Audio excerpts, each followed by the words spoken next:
হঠাৎ ছাগলের আওয়াজ শুনে ঘুম ভেঙে গেল। আমি ভাবছিলাম ছাগল এত জোরে জোরে আওয়াজ করছে কেন। আমি উঠে সেখানে যাই। আমি সেখানে গিয়ে দেখি আমার শ্বশুর ছাগলের সাথে খারাপ কিছু করছে। আমি তাকে এসব করতে দেখে অবাক হয়ে গেলাম। কিছুক্ষণ পর শ্বশুর জানতে পারলেন যে আমি তাকে দেখছি। তারপর আমার সাথে যা কিছু করল তা কখনো কল্পনাও করেনি। হ্যাঁ বন্ধুরা, আপনারা শুনলেও অবাক হয়ে যাবেন। বন্ধুরা, আমার নাম মধুমিতা। আমার বিয়ে হয়েছে 4 বছর আগে। আমার শ্বশুরের বয়স 49 বছর। আমার শাশুড়ি, আমি এবং আমার শ্বশুর বাড়িতে থাকতাম। আমার স্বামী পুনাতে থাকতেন এবং তিনি কিছু ছাগল পালতেন। তিনি ছাগল চড়াতেন। আমার শ্বশুর খুব রোমান্টিক কথা বলে। আমার শাশুড়ির মৃত্যু হয়েছে কয়েক মাস আগে।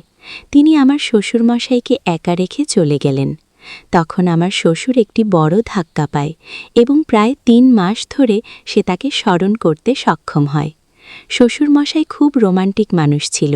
সে কারণেই সে তার স্ত্রীকে অনেক মিস করতে শুরু করেছিল এবং সে তাকে ঘিরেও চেষ্টা করেছিল, কিন্তু সে এমন কোনো মহিলাকে খুঁজে পায়নি যার সাথে সে তার একাকিত্ব ভাগ করে নিতে পারে। শ্বশুরমশাই মনে করতেন যে এই বয়সে একটি মহিলা বা একটি মেয়ে রোমান্টিকের জন্য পাওয়া মুশকিল। তাই আমাদের বাড়িতে যেখানে ছাগল বাঁধা থাকত, শ্বশুরমশাই সেখানে যান এবং ছাগলের সাথে অন্যায় কাজ করতে থাকে। যখন তিনি ছাগলের সাথে খারাপ কাজ করে তখন তার ছাগল চিৎকার করতে শুরু করে। তখন আমি ঘুমিয়েছিলাম। হঠাৎ ছাগলের আওয়াজ শুনে ঘুম ভেঙে গেল। আমি ভাবছিলাম ছাগল এত জোরে জোরে আওয়াজ করছে কেন। আমি উঠে সেখানে যাই। আমি সেখানে গিয়ে দেখি আমার শ্বশুর ছাগলের সাথে খারাপ কিছু করছে। আমি তাকে এসব করতে দেখে অবাক হয়ে গেলাম।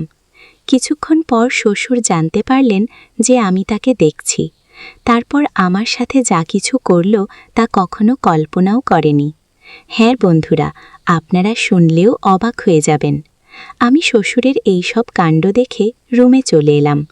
তারপর আমিও আমার স্বামীকে খুব মিস করতে লাগলাম। আমার স্বামী পুনাতে কাজ করে। তিনি 6 মাসে একবার বাড়িতে আসে।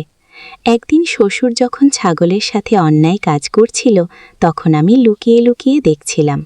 প্রায় 2-3 মিনিট পর শ্বশুরমশাই আমাকে দেখে ফেলল। তারপর তিনি আমার কাছে এসে ক্ষমা চাইতে শুরু করল। শ্বশুরমশাই আমাকে বলল, বৌমা, এটি কাউকে বলবে না। আমি বললাম, বাবা, তুমি কেন এই কাজ করছো? তিনি বললেন, বৌমা, তুমি তো জানো তোমার শাশুড়ি আমাকে ছেড়ে চলে গেছে। তুমি তো জানো আমি তোমার শাশুড়িকে কতটা ভালোবাসতাম। তোমার শাশুড়ি চলে যাওয়ার পর একাকিত্ব আমাকে কষ্ট দিতে লাগলো। সেজন্যই আমি এই অন্যায় কাজটা করেছি। আমি শ্বশুরমশাইকে বললাম, বাবা, তোমার ছেলে চলে গেছে 6 মাস হয়ে গেছে। আমার মনে মনে প্রতিটা দিন কেটে যাচ্ছে, কিন্তু আমি কাউকে বলতে পারছি না, কারণ আমি একজন মহিলা। শ্বশুরমশাই আমার কথা শুনে বললেন, আমি তোমার সব কষ্ট বুঝি, কিন্তু আমি কি করতে পারি? তা শুনে আমি বললাম, বাবা, এখন আপনি কিছু হয়তো করতে পারেন। তুমি ছাগলের সাথে যে সময়টা নষ্ট করছো, আমি চাই তুমি আমার সাথে এই সময়টা নষ্ট করো। একথা শুনে প্রথমেই সেই শ্বশুরমশাই অস্বীকার করে। তিনি বললেন, তোমার সাথে আমার থাকাটা ঠিক না। তাছাড়া আমার ছেলে যদি জানতে পারে তাহলে তোমাকে আর আমাকে বাড়ি থেকে বের করে দেবে। আমি বললাম, কেউ জানতে পারবে না। 3 মাস হলো সে বাড়িতে আসেনি, সে কিভাবে জানবে? এরপর আমি শ্বশুরমশাইকে আমার রুমে নিয়ে গেলাম। এখন শ্বশুরও খুশি হচ্ছে। এরপর আমরা দুজন খুব মজা করতে লাগলাম। আমার খুব আনন্দ হচ্ছে, কারণ আজ অনেক দিন পর আমি কারোর সাথে মজা করছি। সেই জন্য আমি খুব খুশি হয়েছিলাম। আমি আর আমার শ্বশুরমশাই সেই সময়টাকে খুব উপভোগ করছিলাম।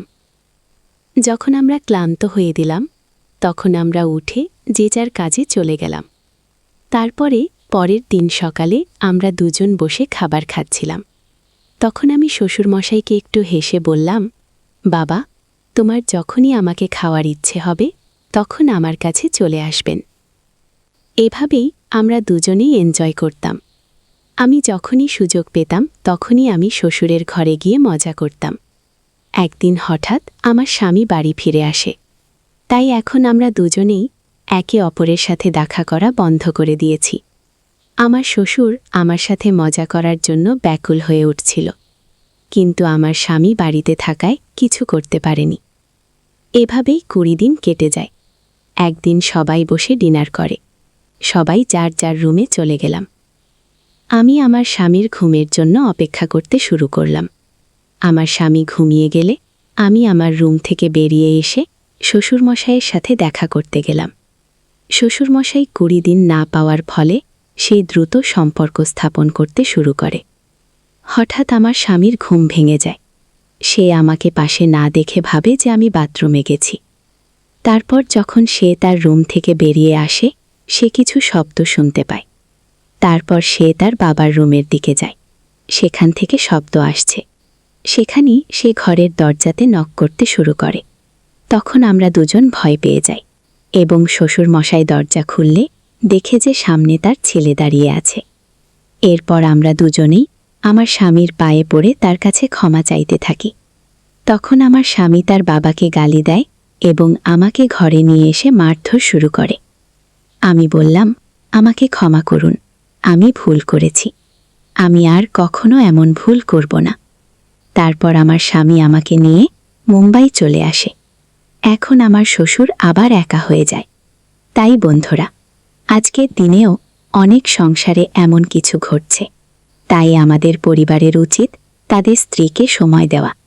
আমরা সময় না দিলে আপনার স্ত্রীও এরকম কিছু করতে পারে। এই গল্পটা বলার উদ্দেশ্য কাউকে কষ্ট দেওয়ার জন্য নয়, বরং আপনাকে সচেতন এবং সতর্ক করার জন্য। যাই হোক বন্ধুরা, আমাদের আজকের ভিডিওটি এই পর্যন্ত। আমাদের ভিডিওটি কেমন লাগলো জানাতে ভুলবেন না। আর আপনারা কোন ধরনের ভিডিও দেখতে চান কমেন্টে জানিয়ে দিন। যদি আমাদের ভিডিওগুলি ভালো লাগে তাহলে লাইক, কমেন্ট এবং শেয়ার করুন। আর সবার আগে ভিডিও পেতে আমাদের মিষ্টি ভয়েস চ্যানেলটাকে সাবস্ক্রাইব করুন এবং পাশে আসা বেল আইকনটি অল করে দিন।